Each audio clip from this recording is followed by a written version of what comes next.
Bonjour et bienvenue sur cette nouvelle vidéo du Dr Thomas. Aujourd'hui, nous allons parler du CRM. Donc, nous verrons dans un premier temps la définition du CRM pour comprendre qu'est-ce que c'est. Ensuite, nous verrons bien évidemment à quoi ça sert et pourquoi l'utiliser. Et pour terminer, bien évidemment, quelques exemples de CRM. Et quand je parle d'exemples de CRM, c'est bien évidemment vous dire quels outils sont intéressants pour en faire. Mais avant toute chose, n'oubliez pas de vous abonner à la chaîne de l'excellence du service et surtout activer la petite cloche pour ne pas rater les notifications et donc ne rater aucune nouvelle vidéo. Pour comprendre ce qu'est le CRM, le plus simple c'est de traduire ces trois petites lettres. Donc CRM en anglais c'est Customer Relationship Management. Pas compris en anglais, donc en français encore plus simple, c'est la gestion de la relation client. Et en français, c'est tout de suite bien plus simple. Et donc le CRM, c'est de gérer toute la base de données clients que nous avons et que nous souhaiterons agrandir bien évidemment. Donc c'est la gestion de la relation client. Pour les clients que nous n'avons pas, donc le CRM va nous être utile pour générer des leads, pour faire de la prospection.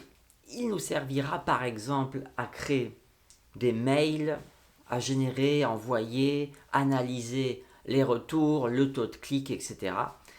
Et tout cela avec la connaissance client qu'on pourra y injecter. C'est-à-dire que je vais par exemple lui dire qu'à telle date, tu vas contacter tel profil client, que tu vas cibler les clients célibataires avec une telle CSP+, etc.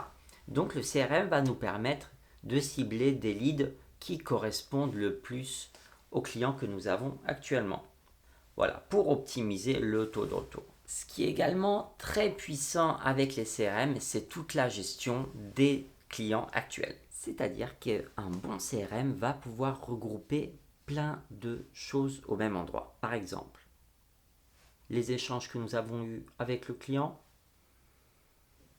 son adresse mail, son adresse, ses préférences, sa date d'anniversaire, plein de choses. Et donc, toutes ces choses vont nous permettre de mieux connaître le client et donc de lui proposer les produits les plus pertinents pour lui. Pour couronner le tout, ça nous permettra même de regrouper les différents échanges qu'il a pu avoir avec notre service client. Quels sont les avantages d'avoir un CRM? Vous l'aurez compris, ils sont très nombreux. Tout d'abord, c'est la connaissance client.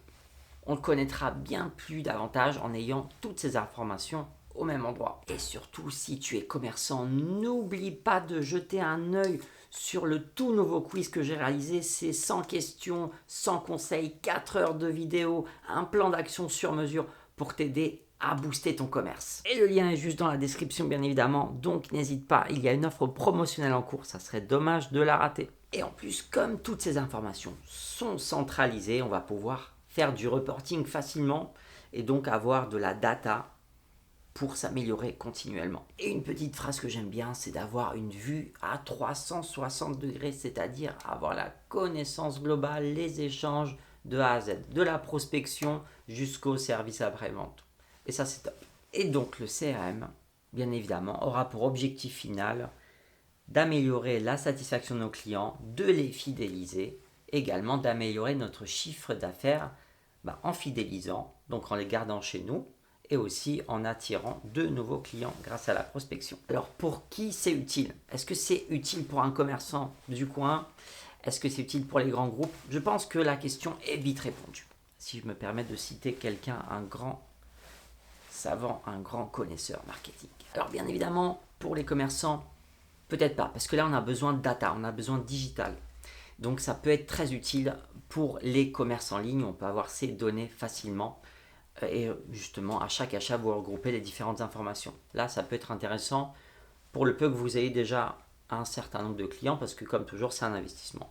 Pour les grands groupes bien évidemment c'est primordial. D'ailleurs je pense que chaque grand groupe a un CRM, a une gestion de la relation client.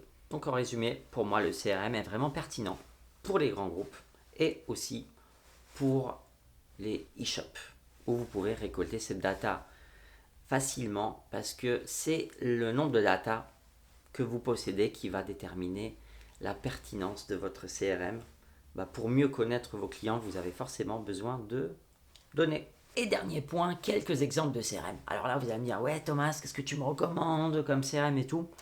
Je ne sais pas, parce que je n'utilise pas pour le moment. Voilà. Bon, je peux vous recommander quand même 4 outils où j'ai vu pas mal d'avis.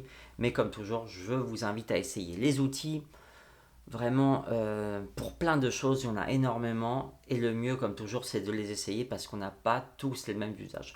Parfois, ça va être une question, bien évidemment, de prix. Parfois, ça va être l'interface qui sera utile pour d'autres moins. Donc, testez. Il y a souvent des offres d'essai.